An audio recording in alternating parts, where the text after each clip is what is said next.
Oh, man. So what has my coach and y'all's pastor for good? That's y'all pastor for good. What has he been up to? Is that right? Where's IAG? He's got pushing Megan out on that supposed Resurrection Ranch thing, debacle. The Resurrection Ranch debacle. Pushing Megan out front and center on that. Is that right? The new Lily of Resurrection Ranch, and Megan is opening up by saying, "Good morning, Resurrection Ranch family." Is that right? Is that right? What family are we referring to? Which family are we referring to? Okay. Now we don't know what went down with Grandma Lily, but we do know that my coach, he excommunicated himself from the legacy property back when he claimed that God was not in it. And so I'm waiting for my coach to publish the video whereby he explains that he's excluding Grandma Lily because God was not in her. I'm just waiting for it. I know it's coming. All right. Considering the pressure that's being put on in these reaction spaces, I'm just waiting for him to say, well, God was not in Grandma Lily, or God was not in that amazing grace. And so we had to move on. The vision was changed. Okay. Or of course, we're looking for possibly the alternate video where Grandma Lily says, well, she distanced herself. Okay. She separated herself from Tim. Okay. Separated herself from Tim and the IAG platform because she felt that God was not in it. Okay, even though it was supposedly all about God, of course, Grandma Lily saw things up and close. Yes, up close and in person. And so Grandma Lily may have recognized or acknowledged that God was not in it. God was not in it. Okay, and so we're waiting for those videos to come out. We're waiting. Okay, any moment now, any day now, any week now. Okay. But what else? He's pushing Megan out in front of the camera for this supposed Resurrection Ranch. Of course, we know now it's the Resurrection Ranch at IAG. At IAG. Okay, so Megan said that the camper is literally on the doorstep or at the footstep of her mobile home. Okay, and so anyway, so what did she have to offer during that Resurrection Ranch? What did she have to offer? She offered some miracles and some wonders. Is that right? Well, now, first of all, I understand that she's still stumbling with the name of this camper. And in one breath, she's calling it Resurrection Camper. In the next breath, she's calling it Happy Camper. And then she's saying that it's identified. We identify it as Happy Camper, and then she's coming and she's saying, well, no, it self-identifies. It self-identifies as Happy Camper, and like first of all, it's still an inanimate object, okay, and that was made clear when you guys pushed it down to the edge of the property and left it abandoned, left it neglected for a couple of years, but it's highly inanimate at this point, and so of course. Objects don't have identities. Okay, identities refer to people. Okay, you can say that maybe your dog or cat has a certain identity, possibly. Okay, but should be living organisms. We call it living organisms. All right, if you want to claim that your plant or some of your crops have a certain identity, then have at it. Have at it. But you say that okay, well, it has the identity of Happy Camper. And of course, Megan is confusing the terminology. She's confusing the message that Tim has implored upon her to put out there. Okay, and the narrative that they're trying to shape, and you know they're kind of shooting from the hip, and they're crafting it as they go. And so she's using Resurrection Camper / RC with Happy Camper. She's using them interchangeably at this point. I don't know how you ready, Tim writes. I don't know how you guys can keep up with it. Okay. And so she's you know, from time to time, she kind of reiterates, it's Happy Camper. It is Happy Camper. It's been identified. It's identified itself. It's earned its name, its label as Happy Camper. All right, Megan, if you say so.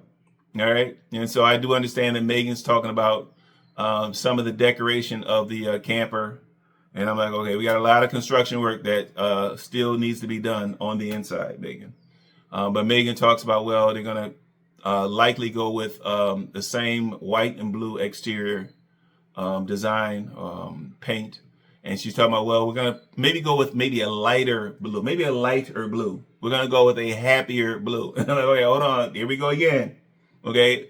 Being happy is an emotion. Okay. It's an emotion. Okay. Now we look at the camper, the viewers, the discerning viewers. Okay. The viewers that have the critical lens, the critical vision, we look at the camper and we see sadness. Okay. But it's not the sadness that the camper demonstrates or depicts itself. We see the sadness around the camper. Okay, we see the fact that you guys are forcing this issue with this camper, and forcing this issue with trying to resurrect a box, trying to resurrect an object, a structure, trying to resurrect a structure, and at the same time you're talking about, you're reminding folks that your channel is supposedly all about God, but yet you're using this terminology in vain. Yes. And you're talking about resurrecting this camper, but you're talking about putting some type of happy colors on it. I'm like, all right, Megan, oh my goodness, what type of programming is he putting you through? Oh my goodness, Megan. All right. I guess at this point, Megan, it's sink or swim for you, Megan. Okay. You got to go along with the program. Okay. You got to go along with the narrative. Okay. You got to follow the script. And so when Megan pushes you out there and he's like, okay, Megan, go out there and do your thing. All right. I need you to ramble on for about 12 to 15 minutes, Megan, but get out there and do your thing. Find something to talk about, Megan. All right, Megan. But we understand that I guess they're going to paint the exterior. I guess she made a decision. Supposedly she made a decision about the color of the cabinets. We do know that they were trying to reuse some of that paint from the barn, from painting the shed shack / barn.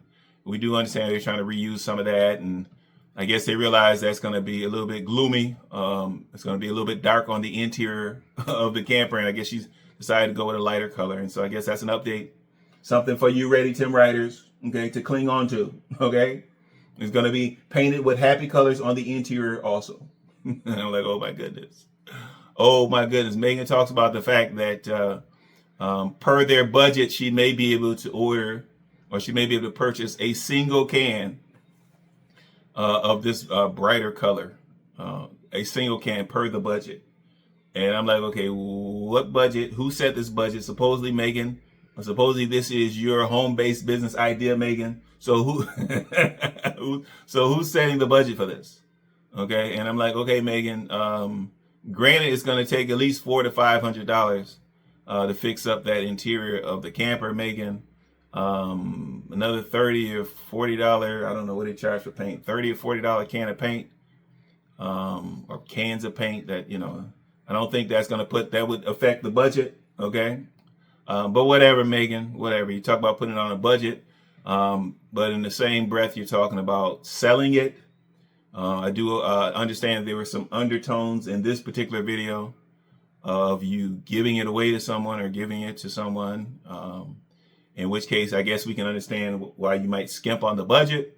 Of course, that person that is cursed, that person that's cursed to receive the camper. Oh my goodness. All right. Of course, now, if you do give it away to a homeless person, that will be a major upgrade.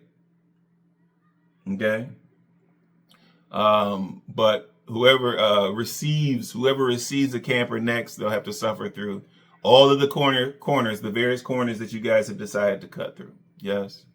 But now Megan shows us a little bit of flashback to back when Tim dragged that raggedy old camper, that camper that he supposedly paid $260 for. And I'm like, okay, now, which trash heap did he pull it from? Why did he have to pay $260? Was it $260 for the disposal fee? was that the disposal fee? Okay. You reminded folks that the roof was torn off of it. I'm like, okay, how can you selling a camper with the roof torn off of it, raggedy on the inside, raggedy on the outside, and supposedly you paid $260 for it. Okay. We knew that $200 was a stretch. And considering that all of that money, all that expense came out of Megan's pocket. Okay. We understand why you may have tried to tell Megan, okay, it was only $200, Megan. I know it looks like a piece of crap. Okay, but it was only $200, Megan, so it was almost free. Okay, I know you didn't want to admit to the fact that it was $260, but good gracious. Megan paid for that. We all know that Megan paid for that, whatever the cost. And during your flashbacks, of course, we got a glimpse of the fact that that camper, that raggedy old camper, actually had a bathroom. It actually had a true bathroom in it. It actually had a true bathroom in it at one point, yes? It actually had a toilet in it. It actually had a vanity where the kids could wash their hands, okay? And so, of course, Tim, with him trying to cram 5 human beings into that sardine can, of course, with him, he had to cut the size of the bathroom in half, I guess. And so I guess somehow the boys are wet wiping their hands, or they're washing the boys' hands at the kitchen sink or what have you, because he was cramming in the bunk beds and whatnot. But that camper actually had a functional toilet at some point. Is that right? And so it was by my coach's choosing that they transitioned over to that nasty old compost toilet, aka bucket, aka Home Depot bucket full of poop and peat moss. But good gracious. Okay, so we got a glimpse of where the camper came from. Obviously, they're excited. Anytime they can travel down memory lane and show you guys videos or photos from a decade ago or 5-6 years ago, obviously they do that. The work that he did on that camper, unfortunately, back when he was actually working, okay, trying to make up ground, bought that piece of trash. He didn't have a choice but to work hard to bring that camper up to a standard where it would be habitable for the kids and for Megan and himself. So he didn't have a choice but to work hard back then. But ever since then, his work ethic and his workload has gone down. It's gone down precipitously. It's going down. But it's nice to flash back on when Tim was actually doing some work. But good gracious. Okay, so now what else? What else did they talk about in that goofy old supposed resurrection camper video? Oh yeah. Okay, so Megan was talking about it was a miracle. It was a miracle. Okay, and we're talking about people of God. We're talking about an IAG channel, and they're claiming that it was a miracle that hood vent for the stove was running without making the loud screeching noises that it used to make. Okay, and now bear in mind that it was likely making those screeching noises because it was being used on a regular basis. Okay, and so now, of course, it sat for a couple of years, and now that it's only being turned on occasionally, we would hope that it would run a bit better. We would hope that it would run a bit better. I don't know that qualifies as a miracle.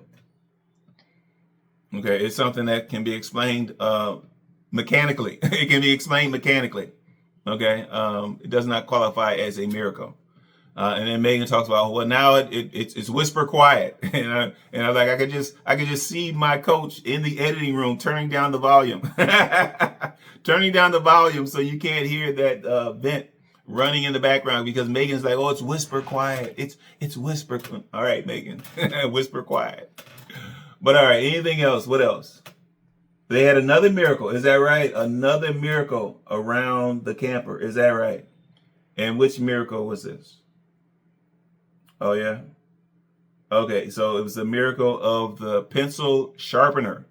Is that right? Now, was the fact that they were able to plug in the sharpener and the sharpener worked, was that the grand miracle? Or was it the fact that the pencil was actually it was super sharp, Megan's super sharp. And she's like, hey, this is what we have to show for this miracle. It's a sharpened pencil. And I'm like, okay, does God really waste his time on those types of miracles? On a pencil that's going to be used for nothing. On a pencil sharpener plugged in at a camper that's going to be used for nothing. Would God really waste? Would he really demonstrate his power on a freaking pencil sharpener? Let alone on a sharpened pencil, Megan. Oh my goodness, Megan, you're making it really hard. You're making it really hard on your woeful Tim worshipers. You're making it really hard on them. Okay, to keep up with this and to continue to support this nonsense. Okay, miracles. Oh my goodness. But all right, have they been up to anything? Anything else? Did I miss anything else? Okay. All right. Before I get to my reaction to the recent, it's a P2P nodcast. Apparently they're sitting down. I do want to recognize you guys that have been active in the comments. Keep that commentary flowing. Keep that dialogue going both ways. Okay. You heavy Tim followers, get up in those comments. I did see the comment from one of you guys saying, Captain,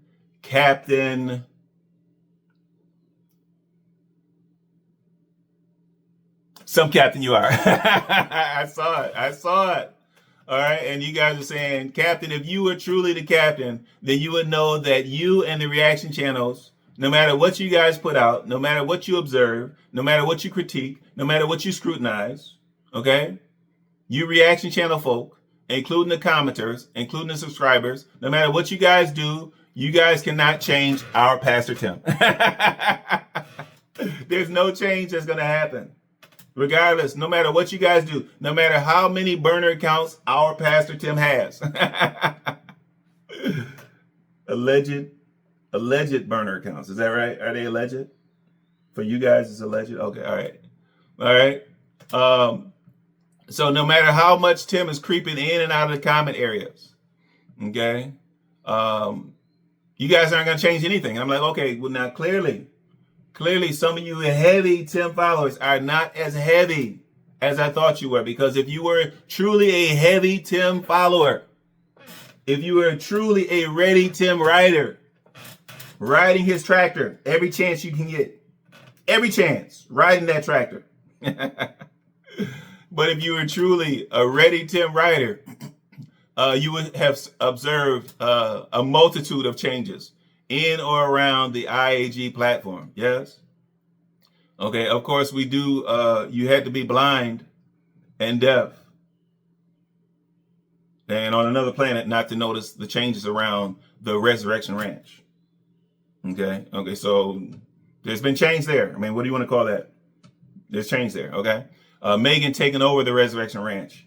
That's a change. Tim pushing Megan in front of the camera more deliberately pushing her in front of the camera.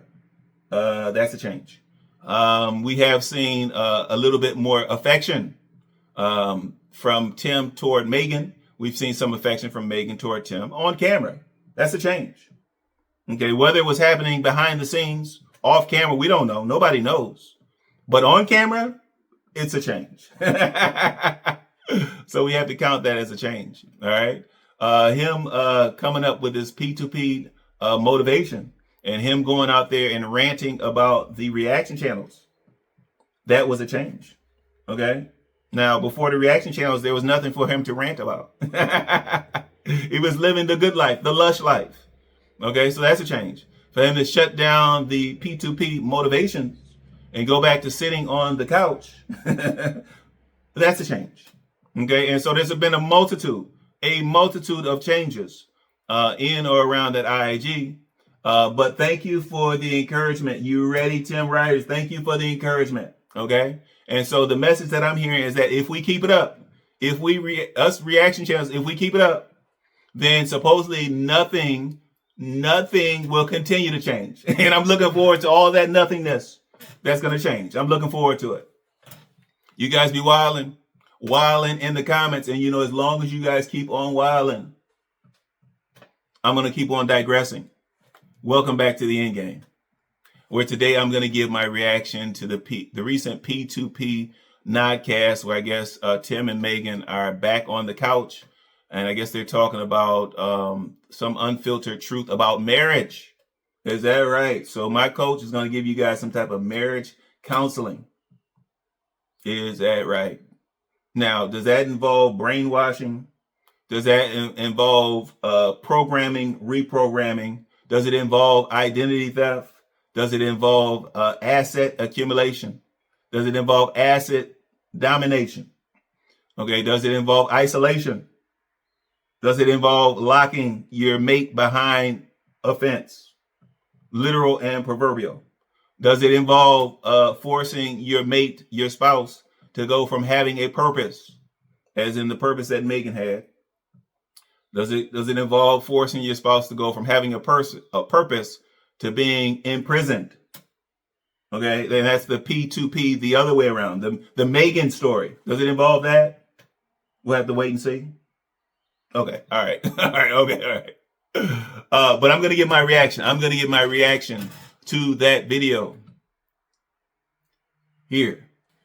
Early in the video, we get footage of Tim riding the zero turn, and he's going super slow-mo. And of course, the reason why, at first we're like, okay, probably the biggest advantage of that zero turn is that it has the speed, okay, that it can zip through that grass, okay, at rapid pace. And for some reason, Tim is moving in slow motion. He's moving at a pace as if a person was pushing a push mower, yes, a walk behind mower. And at first we're like, why is he moving so slow? I mean, okay, wasn't the whole goal of this is to get out there and be a speed demon, be out there on the go-kart, running through that grass and running through the weeds and what have you. Like, why is he moving so slow? Then of course we notice that the camera is actually trailing him. Okay, and so we're reminded that Megan is operating the camera. Okay, and so he's only moving at that slow pace so that Megan can keep up with him. But here Megan is out there trailing a grown man on a lawnmower. And I'm like, oh my goodness. All right, so obviously she took a break from whatever she was doing. For one reason or another, Tim decided not to set the camera up on the tripod. And so Megan is trying to trail him. She's trying to keep up with him. And so Tim is moving at an ultra slow pace on that zero turn. But all right, okay. And taking care of the chickens and the pigs and the sheep. And Benjamin has been doing a great job on the potty. There's Tim coming on in. Oh, high five. High five, podcast. How y'all doing? Teaching you how to survive. So early on, Tim, I guess he joins Megan, and he talks about, oh, I just got off the mower. And like, okay, Megan, like, hold on, Tim, we already know that you forced Megan to come out there and film you on the mower. Okay, that means that we already have seen the footage of that. So who are you actually talking to? Who are you talking to when you tell them that you just got off the mower? We already know that, Tim.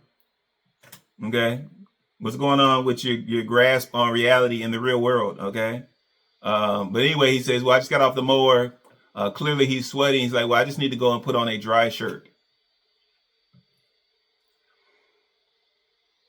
And of course, most of us folks that are concerned about hygiene and concerned about nastiness and griminess, let alone odor. Okay. Most of us will say that it seems a little bit insufficient to simply put on a dry shirt. What about the sweat? What about the sweat? All of the sweat does not go with the old shirt. Okay, some of that sweat stays on your body. Okay, we're not going to get into the stench. Okay, but you think it's sufficient just to put on a dry shirt. What about washing up a little bit? You could take a towelette. You could take a wet wipe, take a few wet wipes to a few spots. You say, I'm just going to put on a dry shirt. And that'll solve everything. And of course, we see Tim, he's got on those grimy, dusty sweatpants, covered in grass, soot, and other things. Okay, and when I say other things, I mean he's riding the zero turn. Don't forget that zero turn was stuck out in the septic fields.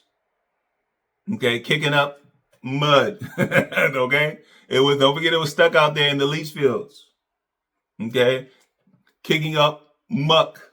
Okay. And then eventually he parked it over by the barn. And we know there's plenty of poop and debris over by the barn. And so we know that that zero turn was covered with at least a light coating of poop dust. And so with Tim sitting on, getting off and on of that zero turn, Okay, not only is he covered in standard / traditional dirt and dust, he's also covered in fecal dust. Okay, so how in the world would you come into the house after doing quote unquote yard work, supposed lawn work, and only change into a dry shirt? What about those nasty sweatpants? Okay, I know you're not going to sit down on the couch. Okay, I know you're not going to film your nasty self sitting on the couch for the whole world to see on this foolish P2P nodcast. What kind of man sits on the couch after they've been outside working in the lawn, especially working around the farm, and especially working in and around poop? Who does that? What kind of example? Forget about sanitary conditions. We do know that little Benjamin is taking part in this P2P nodcast. We do know that little Benjamin is going to be toddling and crawling all over that couch. He's going to be crawling in and out of Tim's lap. Okay, and so we know that in short order, little Benjamin's hands will also be covered in poop dust. Yes. And we do know where little Benjamin's hands are going. Okay. I don't need to illustrate. We do know that little Tim's or little Benjamin's hands, his poop dust covered hands are eventually going. We do know that, yes? But good gracious. Good gracious, coach. What's what? Maximize your potential. I just got off the mower, so I'm gonna go throw on a dry shirt and give me a bottle of water, and I'll be right back. So y'all stick around. Stick around. What's up, bud? Hey, there you go. I'll be right back. No problem. Yeah, so Benjamin has been using the potty, which is over there. Megan informs us that little Benjamin has been potty training, which is exciting, very exciting. Excellent to see him progressing with the potty training. She informs us that they make a big deal of it, which, those of us that have had children and that have been through the potty training process, we do understand that it's a big deal. We do try to quote unquote glorify it. We do try to celebrate it in order to encourage the kid to use the potty again and again and again and again. And so I was excited to hear that. The only thing that really caught my attention here is that she says, as a family, they celebrate it. And they have a potty song. And so she claims that the boys come running out of their room. I didn't say rooms. I say room. Okay, so she claims the boys came running out, and there are three grown boys, still in a single room. Yo. But anyway, so she claims that the boys, of their own free will, they come running out of their room, and they celebrate, and they join in with the song, the potty song, and what have you. And I'm like, okay, hold on now. Okay, we do know that you try to identify those boys as being a singular person. Okay, we do understand that Tim labeled them as being 5-year-olds. We do understand that maybe a couple weeks before that, he identified them as being men. And so in one breath, they were men, in the other breath, they were 5-year-olds. And but actually, potty training a toddler is actually a parent's responsibility. It's a parenting responsibility. Okay, so not only do you have those boys out there doing farm chores, you have those boys out there operating and running a farm, which is an adult responsibility, but now you're trying to force those boys to partake in the potty training. Put that extra responsibility on the boys, really. And so now if for one reason or another, little Benjamin is unsuccessful or he has a couple of mishaps around the way, do the boys take part in the blame for that?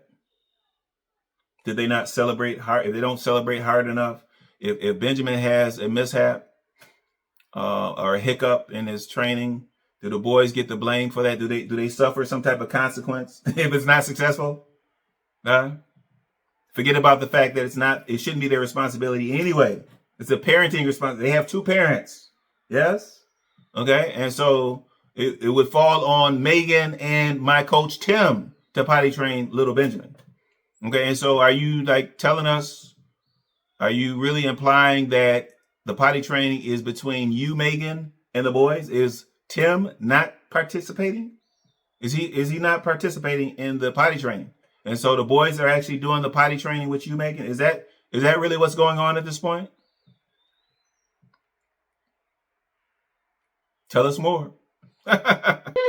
In the corner, just off our set, and he's learning. We're basically just putting him on the potty in the morning and after a meal, usually with a drink or some applesauce or something like that. So we're encouraging him to go in the potty, and of course, we make a huge deal whenever he goes in the potty, and we sing a special potty song, and we jump around and we cheer for him.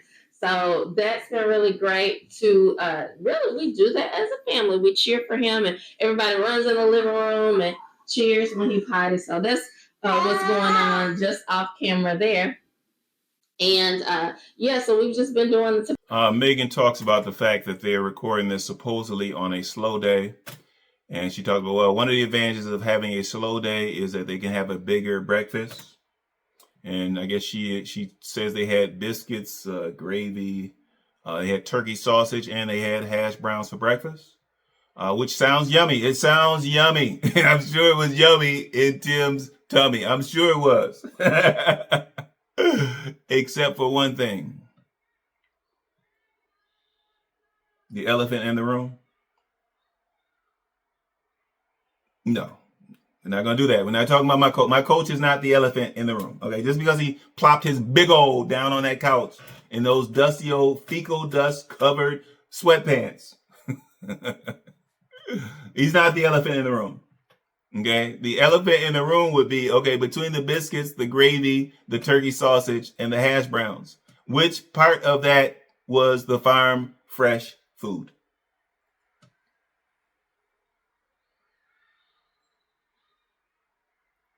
Okay, so they've sent animals to the freezer camp. Yes, there have been animals that have been sent out to the slaughter, sent out to the butcher. Why are they not yet eating farm fresh food? Why are they still eating the food from Kroger's? Why are they still doing these undercover grocery runs out to the Food Line or Kroger or what have you? Why are they? When will the farm fresh food or farm fresh good, when will it kick in? Eventually? By eventually, do you mean never? All right. All right. Show us more. Show us more. things. We had a nice big breakfast. That's another benefit of a slow day is that we have a larger breakfast. We had biscuits and eggs and turkey sausage and hash browns. So we've just kind of been doing little things here and there. Tim cut the grass. I did a couple loads of laundry, did some cleaning up. The boys are fully into relax mode now. They're watching some cartoons. Hey. And hello. I got most of the grass off me. You did. Got your water. Got to hydrate real. Oh, yeah, for real. Yep. Y'all seeing this real time. Yes, this is in real time. And I was just telling them this is what a typical slow day. Yeah.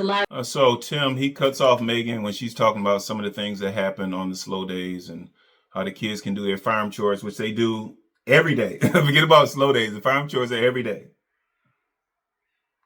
Rain or shine, every day, not just slow days.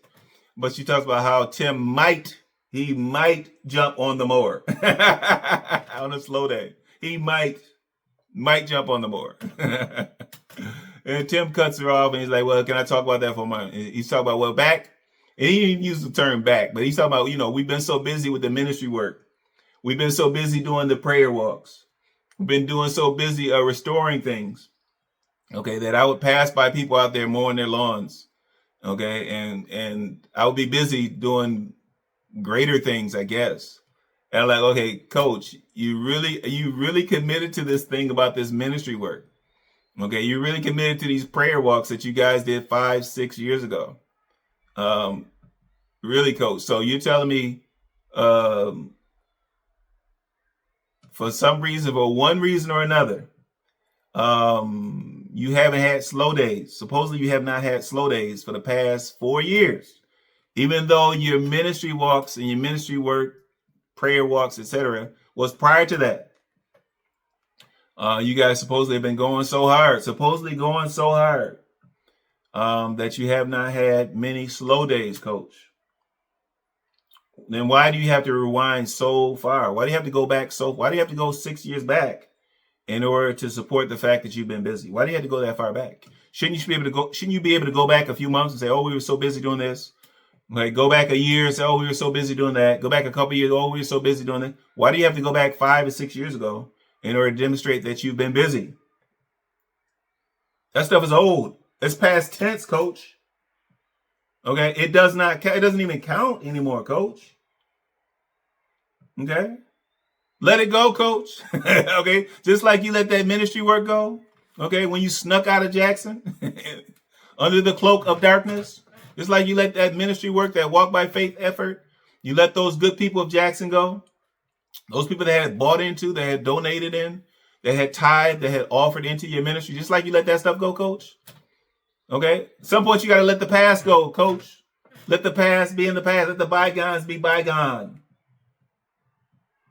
For us, I cook a bigger breakfast. We kind of start things slow. Right. You might go hop on the mower. The boys do the farm chores. Can we talk about that for a minute, about me hopping on the mower? Because as I'm sitting there on the zero-turn mower, I'm just thanking the Lord so much, because we've always been like missionaries on the go, doing ministry on the weekends, like even with our farm and this journey, like going hard, like not having any days off. And it's a beautiful thing, because you know what I felt like? I felt like Theo on the Cosby Show. I felt like just normal people, a regular person. I get to cut grass on Saturday morning. Because I used to always pass by folks, like, when I was going to this ministry or going to prayer walk or going to preach somewhere or going to restore something, or while we were like renovating our house or renovating grandma's, like whatever we were doing. Tim talks about how on these slow days they get to be like regular people. And he says that, some people from watching their YouTube videos, they don't realize that they're regular people. And I'm assuming they're referring to the scripts that they see, the show that they see, the show that has been IAG or Resurrection Ranch, or even now this P2P Notcast. So he's talking about how people, they see him as characters, which they truly are. They are true characters. It's just not as entertaining as the Cosby Show. It's not as entertaining. Okay, it's not as exciting as the Cosby Show. But yes, they are characters.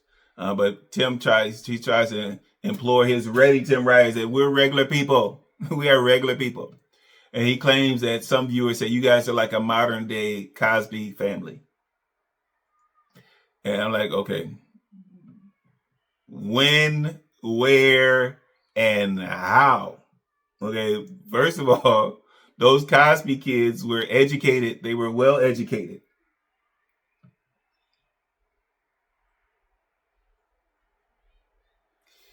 Those Cosby parents, they nurtured their kids. Yes, they spent quality time with their kids. The Cosby mom, she worked. I think she was a lawyer. But she worked. Obviously, she was well educated. She was dedicated to her career, and she worked. And of course, was it Cliff Huxtable? Cliff? He worked. What was he, a doctor? I think he was a doctor. So they worked hard. The parents worked hard. They were role models for their kids. They were role models for other families. Where's the comparison? Where's the comparison? Okay, if anything, you guys will be a modern day leverage squad. Okay, leverage. Okay, and so you guys can look up what leverage with the Leverage Show. If you're not familiar with leverage, look it up. Okay, leverage was a collection of grifters and hustlers. Okay, thieves. Okay, there were a couple of heavies. There were at least one heavy or enforcer. Group of bad boys. Okay, And then I guess there was one computer mastermind in the group. And so I guess Tim would be the computer mastermind. Yes. Okay. But it was a collection of thieves, hustlers, grifters. Okay.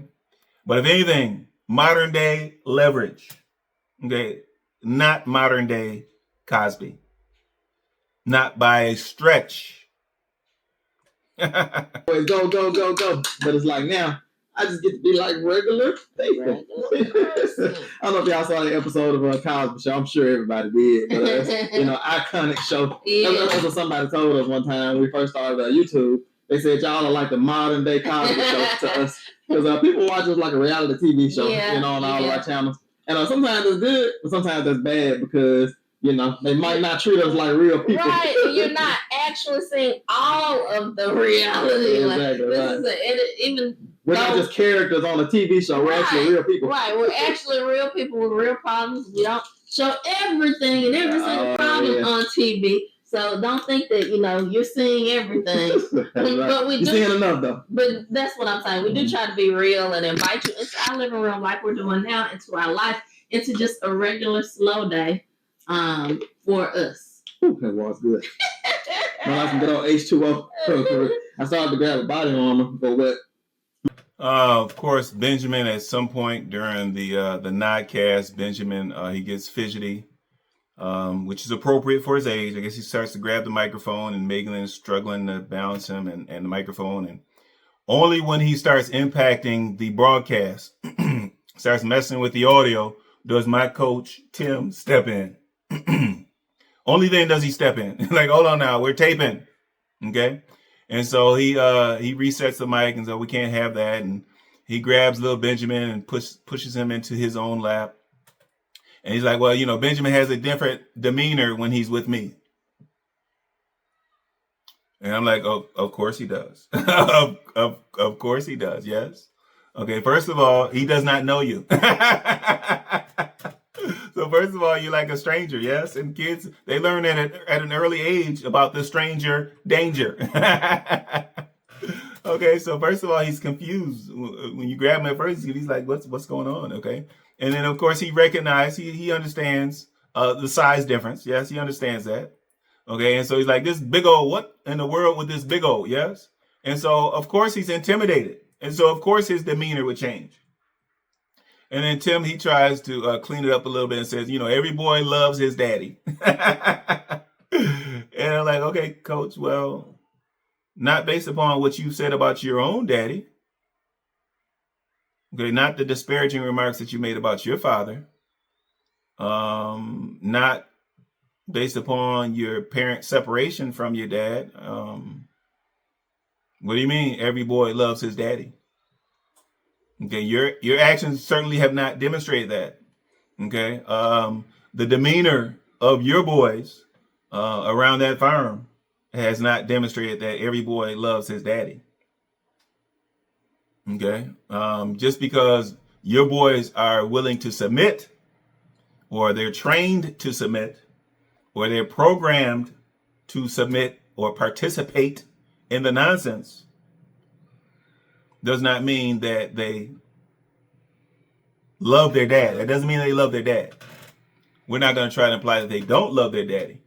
Okay, but regardless of whatever script you're trying to execute, whatever type of rehearsals you have for those boys, whatever narrative you're trying to paint when those boys are involved and on camera, we can see the look in those boys' face. We can see what happens when you give them an opportunity to express themselves.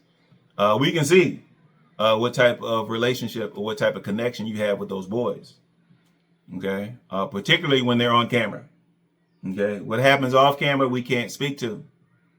Okay, you have shared with us in the past a certain amount of discipline that you had to dole out to the boys. Just the other day, you talked about threatening those boys to keep quiet during the P2P sit down. But go ahead, tell us more. Tell us more about this supposed raw truth about marriages. Tell us more. Okay.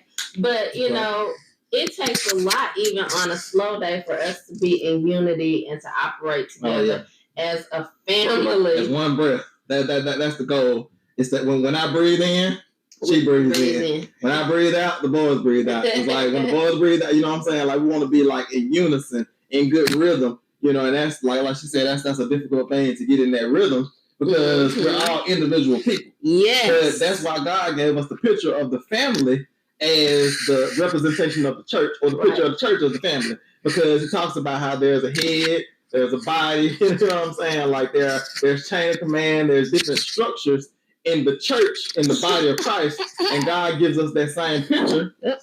Yeah, take my mic off again. Watch your mic. Benjamin, no. Come on. My turn to have a day. You gotta come to dad. My turn to have a break and get him settled somewhere else. He gotta come to dad. Most of the time he has a whole different demeanor when he's with daddy. So yeah. Favorite boys love the daddy. I know right there.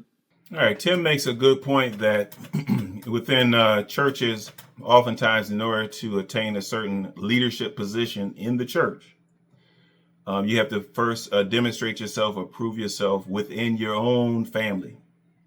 And I'm like, okay, now you hit that nail on the head in this case, Coach.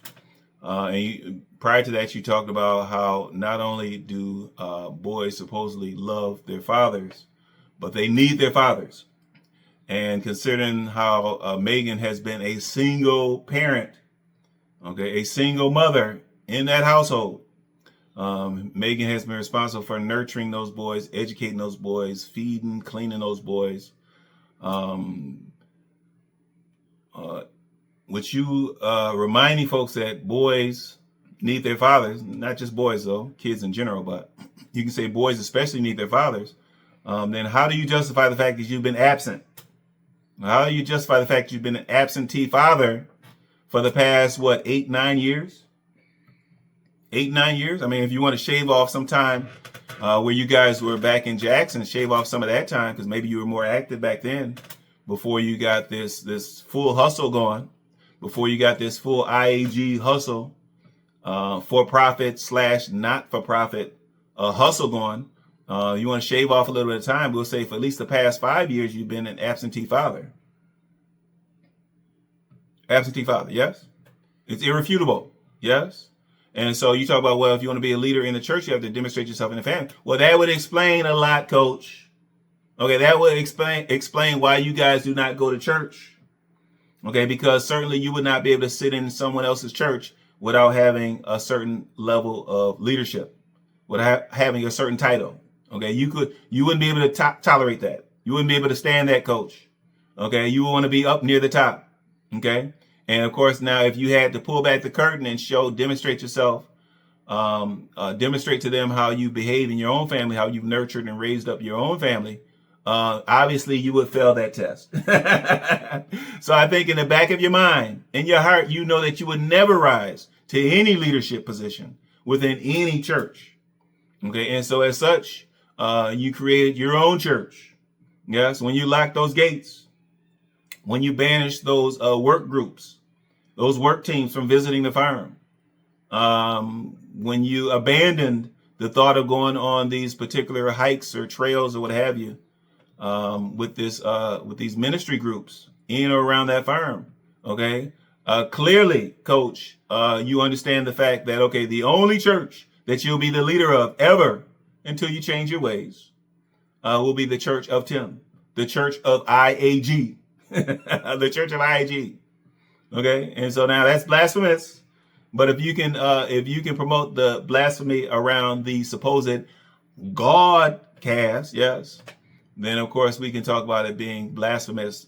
The fact that you, up to this point, you've only structured the Church of Tim. But what else, Coach? What else? they don't not only just love their daddies, but they need their daddies. Yes. You know? But what I was saying is that Jesus gives us this picture of the church, and the church is like a picture of the family, or the family is a picture of the church. And like the Bible talks about how the church is the bride of Christ. So Jesus is the husband. You know what I'm saying? And it even says that if one wants to serve as a bishop or as a deacon or have a position of leadership in the church, let them first show themselves worthy in their family. Like that's the test. Husband of one wife, able to raise up mannerable and respectful kids, just those type of things. And so it's just a beautiful thing, like I say, that we have this physical example of family to show us the spiritual example of the church. And like I say, it's a beautiful picture, in other words. It is, because it takes a lot. You have to operate and do what you're called to do. You talk about the church where we're like the body of Christ. So we all have a different function or a different role, a different thing that we're doing in a family, but then we still have to work together, encourage each other, and help each other too. So it's not just like. All right, they start in on the Bible study, makeshift Bible study. And the only thing of note here is that Tim claims that his phone is dead. He claims that his phone is dead. We're talking about an avid YouTuber. Okay, we're talking about a staunch content creator. Okay, and he claims that his phone is dead. And like, how is your phone dead? Okay, how many reaction channels were you surfing in and out of? Okay, how many comment areas were you creeping in and out of? Okay, for how many viewers were you haunting their comments? Okay, so it's that your phone eventually went dead. And then so I guess he says he has to go and use Megan's phone because his own phone is dead. He's going to use Megan's phone, and he opens up Megan's phone. I guess he's trying to find some scripture in her phone. And I'm like, okay, hold on, Cole, hold on now. Now, him going and opening up Megan's phone was a little bit too easy. Okay, so now, is Megan forbidden from having a password on her phone? And if she's allowed to have a password, did she have to share it with Tim? Or did Tim actually make up her password, her passcode, her PIN? Is it actually Tim's fingerprint that unlocks Megan's phone? Okay, because he opened her phone up a little bit too easily. And we know for sure, for certain, okay, that Megan cannot open his phone. Okay? Tell me if you've ever seen Tim's phone in Megan's hand. Okay, and if you have seen his phone in Megan's hand, was the phone actually locked? And was she just handing it over to him? And so, oh my goodness, how in the world does Megan have to have her phone easily accessible, whereas we know that my coach's phone is on triple lockdown? Triple lockdown, guaranteed. But that's it. I can't take anymore. Okay. My phone is dead. I might have to Google that. I don't know I was thinking even about the scripture. It might even be in Timothy, where it talks about a gentle and quiet spirit for a woman. Let's read that one too. Yeah. Let's see if I can find it. Yeah, so we'll go back to Proverbs 31. It's right up there. Okay, good. I don't know if I got that scripture in my mind. I had to Google that one. I'm gonna grab me some other drink when I'm back here. I was just thinking. I said, my mouth is dry. Oh, I should be talking this. I'm looking for the scripture. Right. But yes, so there are lots of in the Bible where it talks about having a godly character. There are lots of directives for like the men, what it means to be a man of God, what it means to be a woman of God. And I'm just thinking about like minding your own business and not being prone to gossip. And literally, I think it says like if you're a young widow, and you that you should get married again if you can't like mind your own business, and not kind of kick up dust. And I know those things like old school, like Tim is wrong type mentality, but we're talking about the Bible now. The Bible is old school. You know what I'm saying? Okay, I'm not going to be able to suffer through this lengthy bootleg Bible study. I'll leave that for you, heavy Tim follower. I'll leave that for you guys. I can't suffer through it. All right, but please like, comment, and subscribe. Chop it up in the comments. I want to shoot out some love to my current subscribers. Thank you for showing me that love. I do appreciate it. For those viewers that have not yet subscribed, please consider subscribing so that we can continue to shine that light. Until next time.